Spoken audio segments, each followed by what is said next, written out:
화요일 새벽 묵상 하나님 말씀입니다. 미가서 7장 1절부터 6절까지 말씀입니다. 구약 성경 1296면에 있습니다. 미가서 7장 1절부터 6절 말씀 제가 읽겠습니다. 재앙이로다 나여 나는 여름 과일을 딴 후와 포도를 거둔 후 같아서 먹을 포도송이가 없으며 내 마음에 사모하는 처음 익은 무화과가 없도다. 경건한 자가 세상에서 끊어졌고 정직한 자가 사람들 가운데 없도다. 무리가 다 피를 흘리려고 매복하며 각기 그물로 형제를 잡으려 하고 두 손으로 악을 부지런히 행하는도다. 그 지도자와 책판관은 뇌물을 구하며 권세자는 자기 마음의 욕심을 말하며 그들이 서로 결합하니 그들의 가장 선한 자라도 가시 같고 가장 정직한 자라도 찔레의 울타리보다 더하도다. 그들의 파수꾼들의 날 곧 그들 가운데에 형벌의 날이 임하였으니 이제는 그들이 요란하리로다. 너희는 이웃을 믿지 말며 친구를 의지하지 말며 내 품에 누운 여인에게라도 내 입의 문을 지킬지어다. 아들이 아버지를 멸시하며 딸이 어머니를 대적하며 며느리가 시어머니를 대적하리니 사람의 원수가 곧 자기의 집안 사람이리로다. 아멘.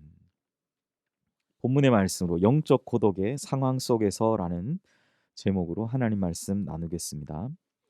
세상은 죄로 물들어 악이 가득하고 그 악한 세상 가운데서 하나님의 사람들은 불의한 것에 물들지 않고 살아가려고 발버둥 치지만 악한 세상의 모든 영향으로 인해서 고통을 받고 살아간다라고 오늘 성경은 우리에게 말해줍니다. 그것은 오늘날 사람들뿐만 아니라 미가 선지자 시대에도 여전히 그러했던 것으로 보여집니다. 미가 선지자는 악한 시대적인 상황 속에서도 수많은 어려움을 겪고 또한 그 어려움 가운데 노출되어 어떻게 살아가야 할지 향방을 모른 채 살아가는 수많은 하나님의 백성들을 보았습니다. 이처럼 악이 가득한 세상 속에서 오늘 본문을 통해서 주님의 위로를 받고 나아가는 우리 모두가 되기를 소원합니다. 미가 선지자는 그가 당한 고통 가운데에서도 하나님을 바라봅니다. 무엇보다 오늘 본문의 시작은 그가 당한 재앙을 설명합니다. 1절에 보면 그의 고통은 자신이 간절히 원하는 포도 열매도 없고 무화과 열매도 없다라고 표현하고 있습니다. 없다라는 거죠. 내가 원하는 게 없다. 그런데 이 없다라는 말은 2절에도 나타나는데 처음에는 이것이 그냥 단순히 먹을 거로만 표현했다라면 2절에서는 그것이 바로 의미하는 것을 조금 추려볼 수 있는데 바로 경건한 자가 없고 또 정직한 자가 없다라는 표현을 하고 있습니다. 결국 미가 선지자는 포도, 또 무화과 열매와 같은 풍족한 어떤 풍요를 상징하는 구약의 어떤 이미지 속에서 그것이 의미하는 것이 바로 내가 돌아보니 이 땅 가운데 경건하고 정직한 자를 내가 아무리 찾으려고 했지만 찾을 수가 없다라는 그러한 탄식으로부터 시작하는 것이죠. 이 같은 표현은 미가 선지자가 그 당시의 세상을 바라보는 하나의 관점을 말해주는데 모든 사람이 다 하나같이 타락했고 또 범죄해서 자기 자신의 이익만을 위해서 살아가고 있는 그런데 그것이 마치 자기 자신을 통해서 하나님의 일하심으로 포장하고 있는 그러한 모습을 보여주고 있는 것이죠. 사람들은 자신의 이익을 위해서 피 흘릴 생각만 하고 있고 심지어는 자신의 가족, 형제까지도 잡아서 내어주려 하는 그런 모습입니다.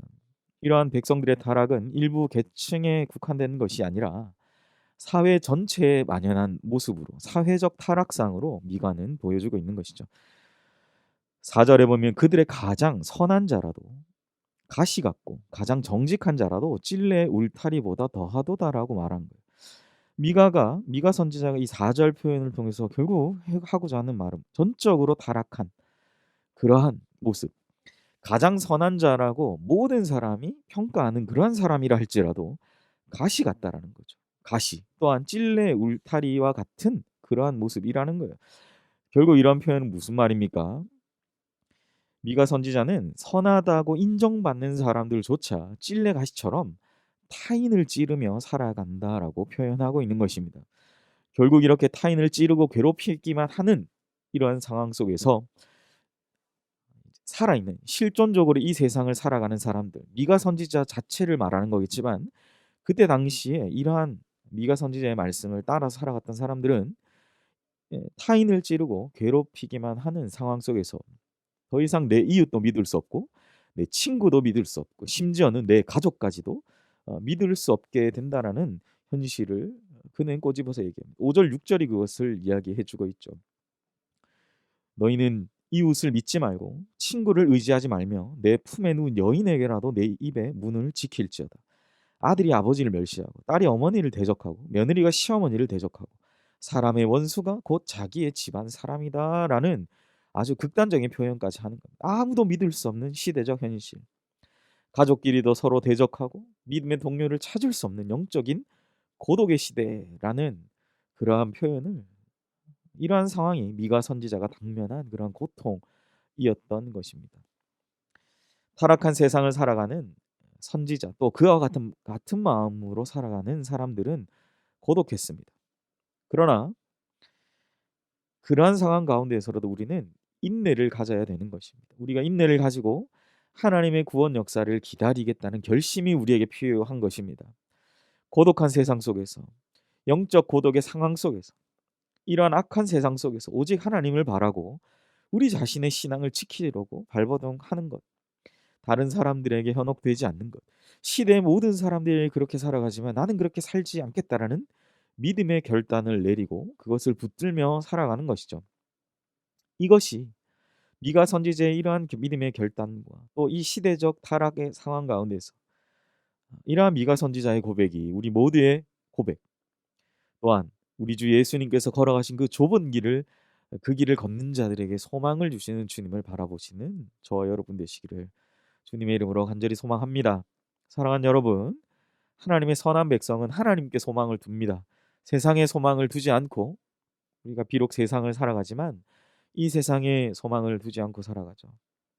하나님의 사람들이라고 해서 완전한 사람들은 없습니다. 그러나 믿는 우리에게는 모두가 엎드러질지라도 다시 일어나서 믿음으로 살아가고자 하는 그러한 간절한 열망, 칠흑같이 어두운 가운데 처할지라도 빛 대신 하나님의 인도를 받고 나아가는 복된 하루가 되시기를 소원합니다.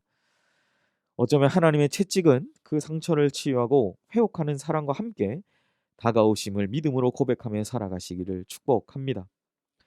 악한 세상 가운데에서 때로는 나 자신과 정말 이웃도 믿을 수 없고 친구도 믿을 수 없고 어떤 때는 내 가족도 믿을 수 없는 영적 고독의 상황 가운데 혹시 처한 분이 계시다 할지라도, 악한 상황 가운데 우리 자신의 존재 자체를 부정하고 싶은 삶의 상황이 우리 가운데 찾아올지라도, 사랑하는 여러분, 다시 한번 하나님의 뜻을 구하며 높아졌던 우리의 마음들을 다시 한번 하나님 앞에 낮추어서, 주님, 내가 이래선 안 됩니다.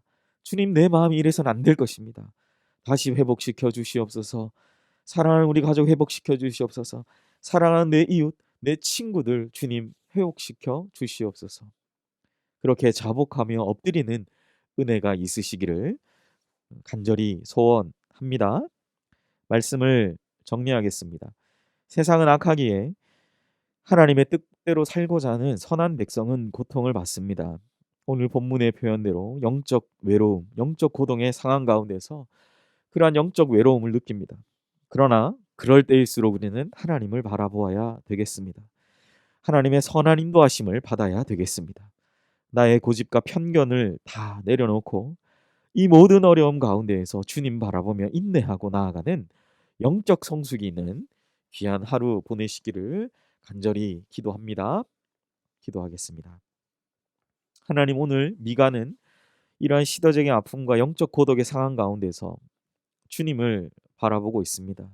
정말 세상의 모든 것 아무것도 믿을 수 없는, 정말 터가 무너지면 의인은 무엇을 할꼬, 그렇게 고백했던 시편 기자의 고백과 같이 그러한 미가 선지자의 강렬한 외침이 여기 있음을 봅니다. 하나님, 정말 코로나19의 상황 가운데에서 전 세계가 공황 상태, 세상 마음 편할 날이 하나도 없는 이 상황 가운데, 하나님 영적 고독의 상황 가운데에서 하나님 이웃도 믿을 수 없고 친구도 믿을 수 없고 내 품에 누운 여인에게도 내 입을 다물어야 하고 아들이 아버지를, 딸이 어머니를, 며느리가 시어머니를 사람의 원수가 자기의 집안 사람이라고 탄식하는 미가 선지자의 이 영적 고독의 고백 속에서 하나님, 정말 우리가 신실하신 하나님을 더욱더 깊이 바라보는 은혜가 있게 하여 주시옵소서.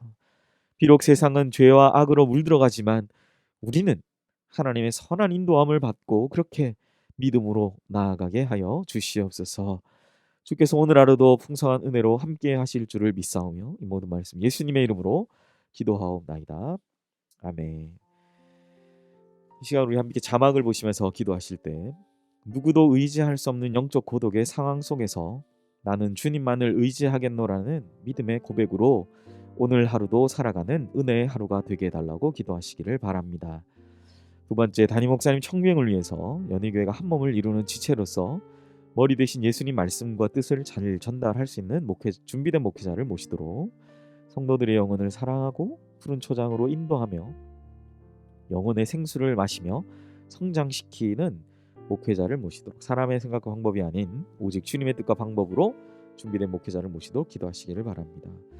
코로나19의 종식과 또 우리 연희교회와 모든 성도들의 안전을 위해서 세 번째 기도하시고, 네 번째 우리 파송 선교사님, 최정글 지영준 선교사님의 사역 또한 가정을 위해서 코로나19 가운데 참 힘든 또 어려운 시기를 보내시는 선교사님 위해서 특별히 기도해 주시기를 바라며, 다섯 번째 우리 부하나사로 고생하신 이금현 성도님 회복과 치유를 위해서 기도하시고, 마지막 우리 수험생들 수능 이후 이제 결과 나오고 또 서류와 모든 준비 잘 하여서 모든 입시 과정 속에서 하나님의 선한 인도하심을 받고 나아가는 12명 귀한 우리 수험생, 우리 아이들 될 수 있도록 위해서 기도해 주시기를 바랍니다. 다 함께 기도합니다.